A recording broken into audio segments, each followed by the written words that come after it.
It's good to be in your ear today. I love talking to you, and I especially love when you tell me that you listen to the podcast.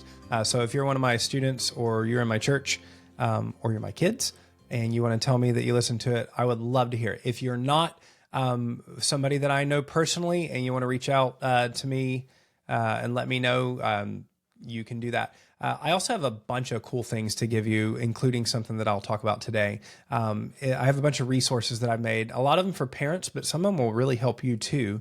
And you can get those by texting the word things, THINGS, to 66866. That's things to 66866. I've got some Bible verse memory stuff. I've got this little measuring a great day card that I'm going to talk to you about in just a second.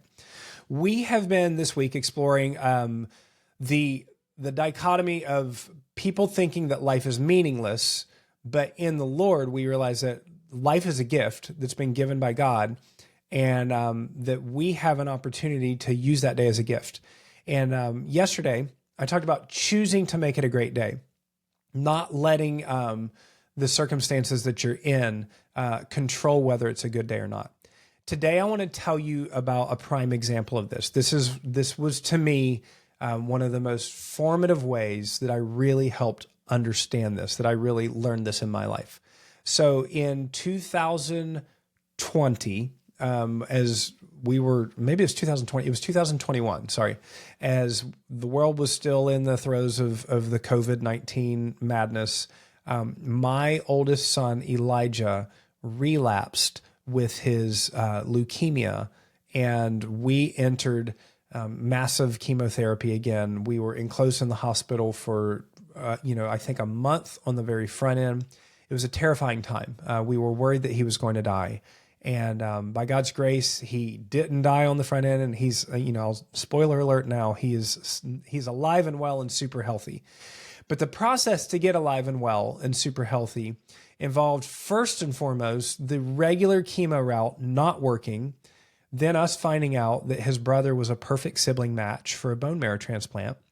And then after they got his leukemia down to an undetectable level, entering the hospital and spending a month in an intensive care unit, a pediatric intensive care unit in Miami, where he was not allowed to leave the room for the entire month, where he was bombarded with chemotherapy, where his hair fell out, his stomach lining shed, where everything made him sick to eat. He got ulcers in his mouth, lost most of his strength. And this is when he was in 8th grade. So some of you guys listening are in 8th grade. I want you to imagine spending a solid month in the same room, sick as can be, barely able to get up, and fighting for your life. And this was the circumstance that we found ourselves in. Now, going into that room, we began to think through how difficult it could be. And we know that bone marrow transplant is so hard on so many people. And so we began to think through, well, first and foremost, like, it's not in our control to get out of this room. It's not in our control to go outside and enjoy the day. What can we do? What are the things that are in our control? And so we created a list of things that were in our control. The circumstances weren't. He was going to be sick. We knew that. He was going to be isolated. We knew that. He was going to get very weak. We knew that. He was going to be hooked up to machines and hooked up to IV poles. We knew that. Well, what was in his control? And so we made a little list. We drew it on the whiteboard, and every day we focused on these things. And I want to just share them with you. And over next week, I'm going to go into detail because I feel like we really unlocked something that God gave us specially. In 1 Corinthians 10:31, it says, so whether you eat or drink or whatever you do, do all for the glory of God. And so we made a list of what are the things that you can do every day, at least to a little bit.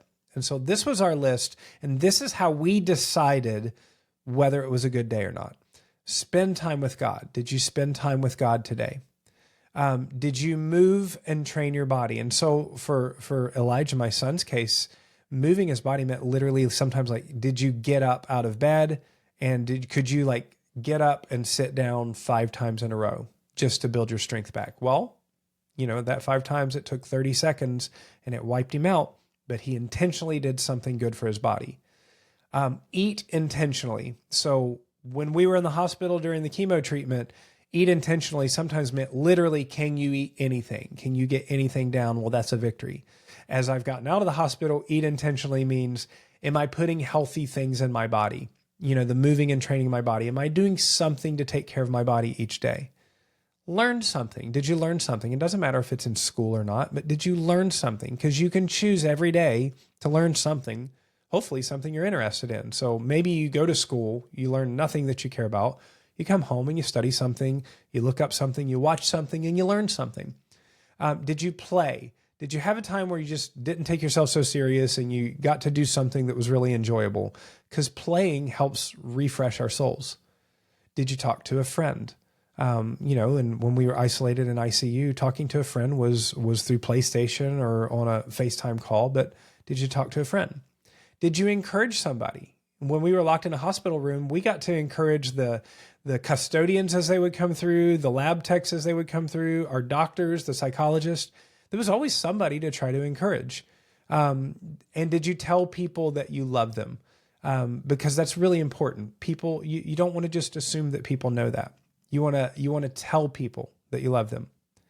So everything that I just mentioned to you, these are things that you can do every day. And if you text that word things to 66866, I'll send you an email that if you give me an email address, I'll send you an email that has this as a little note card for you to check off where it shows every day you can do these and a couple more that I'll share over the next couple of weeks. Ultimately, what I want to just get across to you today, whether you are confined to an intensive care unit or whether you are in peak physical condition in your life, whether your parents are really loving and gracious and they love each other and they love you and they're providing for you, or whether your mom and dad are in a terrible fight, or maybe you don't even get to see them, or maybe one of them's passed away. You cannot control your circumstances all the time, but you can control your choices. And the choices that I just shared with you, they're in your control every day. You may need to go back and listen to this podcast again to hear them all, or text that things, THINGS, to 66866, and I'll send you the list. But I want you to know you can control your choices. And if you control your choices, you can make it a great day no matter what's happening. And so I pray that today you choose to make it a great day with these tiny choices we talked about.